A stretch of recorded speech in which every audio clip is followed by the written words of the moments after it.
Hey, what's going on YouTube? It's your boy Milo from Milo Productions, and guys, I've become such a huge fan of the Persona series over the past year and a half. My introduction to the series was Persona 4 Golden around December of 2023, and when I initially downloaded this game off the Game Pass, I thought it was going to be one of those games where I play for a few hours, delete the next day, and just go on with the rest of my life, but boy was I wrong, man. I spent the next fucking 6 to 7 hours playing that game. By the time I finally put the control down, it was like 3 or 4 in the morning. I'll deadass never forget my first time in Inaba, guys. Such a special experience for me. What a game. But yeah, since then, I've gone on to beat 3 Reload, 4 Golden, and 5 Royale twice each. And hell, I've even watched the Persona 4 anime in its entirety 3 different times. And yeah, whilst I really love these games, admittedly, most of the fun I have is with the social sim aspect of it. You know, the whole slice of life stuff. I love racing my social stats, I loved doing the social links, and I most certainly love romancing the shawties or whatever, you know, waifus. But I can't say the same thing about the combat in these games, guys. I borderline fucking hate the combat in Persona games and the dungeon crawling. Whether it be the palaces, the dungeons, or Tartarus, I don't care, guys. It all feels the same to me. It feels repetitive, at times gimmicky. But more importantly, the number one thing I hate the most is the MP management. Now, there's a reason I don't really play games like Dead Space or Resident Evil, or if I do, I just don't stick around very long. And that's because of the resource management aspects of those games, you know? You're given very little ammo and very little supplies and shit to work with. And if you go dicking around with it, you know, just using it willy-nilly, you're pretty much fucked. Same can be said here with your MP, guys. Whether it be debuffs, buffs, heals, or just your straight-up magic attacks. If you fuck around with your MP, you could find yourself in a really shitty situation where you have to go the second half of the dungeon with no magic. Or worse, you're just gonna have to fucking call it a day and go home. Which, for most of us Persona players, know that's not the best way to go about it. The best way to go about it is get it all done in one day. That way you get more time with social links, raising your social stats, all that yada yada. It wouldn't be that big of a deal, but the problem is a lot of these enemies are bullet fucking sponges.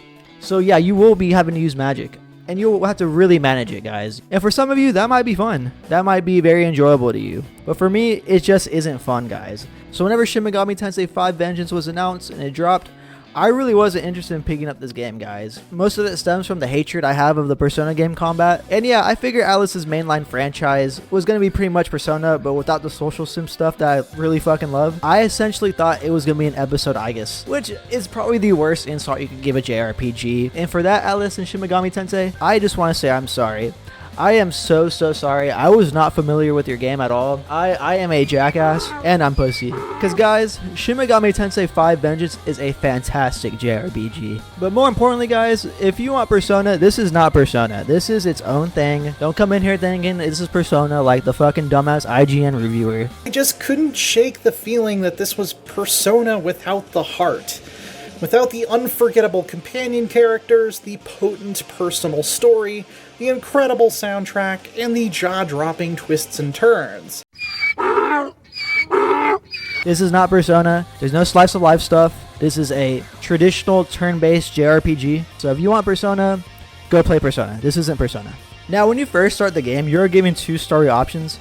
One being the new Vengeance story stuff they added, and the other being the vanilla SMT V story experience. The community says SMT V stories ass regardless, so I just went ahead and picked the new Vengeance story. Me personally, guys, my expectations were already pretty fucking low, so I really didn't think the story was that bad. Well, it's an enjoyable bad, guys. I don't know if that makes sense. There's some interesting enough moments that keep you engaged and make you want to see what happens next, but overall, yeah, it's kind of bad. I don't know, it's weird because in Persona, high school kids like saving the world isn't a bad concept. In fact, it works perfectly fine. But in SMT, I don't know if it's a delivery or tone, but it's just pretty dumb here. I can't really put my finger on why, though. Maybe it's because Persona feels more anime and cartoony, so it just, you know, naturally fits. But SMT V, I don't know, maybe it just takes itself too seriously, so it falls flat. But I find it very hard to believe that an organization of fucking high school kids trying to stop the apocalypse from literal demons, I don't know, it just doesn't make sense to me. It's hard for me to take this story serious. And it could be the tone, it could be the delivery, it could be writing, but I don't know, I just can't take it serious. But yeah, it's not bad enough to where you don't want to play it anymore. If you're a JRPG fan, odds are you've encountered way worse. As far as gameplay, guys, again, traditional turn-based JRPG with its own obvious spin to separate itself. And guys, it's been such a long time since I played a solid turn-based JRPG, so this was such a treat. Something I love about this game is you're able to skip the little cutscene or animation, whatever you want to call it when you attack. So say in Persona where you choose your attack, you have to sit there and watch the whole move. Here, you don't have to do that. And yeah, it just makes fights go by faster. Whether you need to kill like a certain amount of enemies for a quest or just trying to grind in a little extra XP, being able to skip the cutscene or a little animation just makes the more tedious aspects of the game more enjoyable or just less of a chore. Speaking of grinding, I found it not necessary a lot of times. The main reason for that being that XP scales with your level. So just as an example, let's say you're fighting an enemy the same level as you, say 27. Well, that enemy will net you a solid 1200 XP.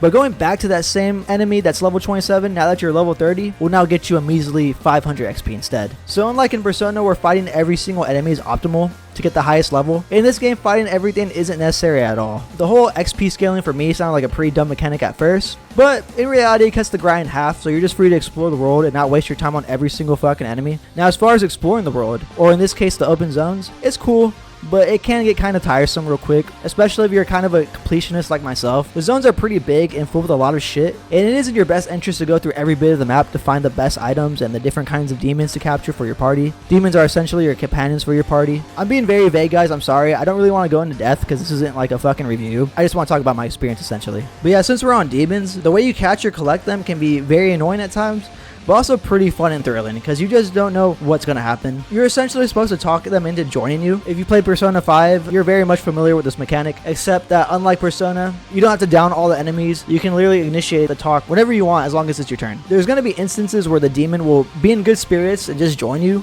or ask for very little items and money, not be complicated. And then there's going to be ones that are going to make your life a living hell. If a demon rejects your request, the whole party loses their turn. And now you're at the mercy of the demons, because if there's a whole 4 or 5 of them, you're probably cooked. If even just 2 out of those 4 or 5 strike your weaknesses, it's gonna be game over for you guys. And if that happens, you better hope to Christ you saved. Because a game over is a game over, guys. There's no autosave. You have to manually save every time. If you went into a battle cocky as shit and you didn't save, oh dude, you're fucked. Even 10 minutes without saving can be a long fucking time. So yeah, this game is brutal. This game can be pretty challenging. Sometimes normal enemies will absolutely fuck you. Again, in the case of it's like 4 or 5 of them on the field at a time, and they get the first turn. Oh, dude, you might be in for one there. The bosses are a challenge as well, especially the new Vengeance bosses. These whores are tough, and they took me multiple fucking tries, man. I fucking hate these bitches. But it's a fun challenge, guys. It really puts your fucking skills to work. You get to fucking put your party together perfectly almost sometimes, it feels like. It makes you think of every single move. It's just great. Going back to what makes this game tiresome, though, you'll kind of find yourself backtracking for MP and health a lot. Especially if you're playing like me, where you don't really manage your MP. Yeah, in this game, you don't have to manage your MP as much as you do in Persona, because there's a get out of jail free card, but it comes at the cost of backtracking. Basically, there's orbs on the ground, specific areas that refill your health, MP, and special move bar, for lack of better terms. They spawn at the same places every time, and if you're low on cash and don't want to spend money on health items, or you're low on MP, you're going to find yourself fast traveling to certain areas over and over again to go pick up those orbs. And it can cause burnout like a motherfucker. Something else that is very annoying as a completionist is how much the demons cost. When you catch a demon, it will be saved in the compendium and you can buy them back. Buying them back is essential for fusing and creating new demons and getting close to catching them all like Pokemon, which I really like to do in Atlas games. But yeah, a single demon at the stage I'm at costs at least 7k, and the most I've carried at a time is like 15k, so yeah. I'm basically able to buy and fuse like 2 demons every 1 to 3 hours. Sure, you could just be patient and wait till you find the demon in its area, but creating by fusing means it will learn more attacks, and I have a skill where the newly created demon automatically levels up. So fusing it is like probably the more optimal way of going about it, but that's just me. That might just be a nitpick, because in Persona, the Personas cost a lot too, but I think here they cost a lot more. There's one in my compendium that costs like 40 fucking K. I shit you not. And that was an early game one. I don't know, I guess I leveled it up too much and registered it, and it just became a 40 fucking K demon. And yeah, I'm not spending that. I'm not buying that fucker back. But apart from some minor grievances and some minor burnout, yeah, this is a fucking 10 out of 10 JRPG. Okay, it's not 10 out of 10 JRPG, but it's a phenomenal JRPG. Again, it's been so long since I played a nice traditional turn-based JRPG where it can be a real chess match at times when you're fighting an SMT 5. And that's what I missed about turn-based JRPGs, and it scratched the itch.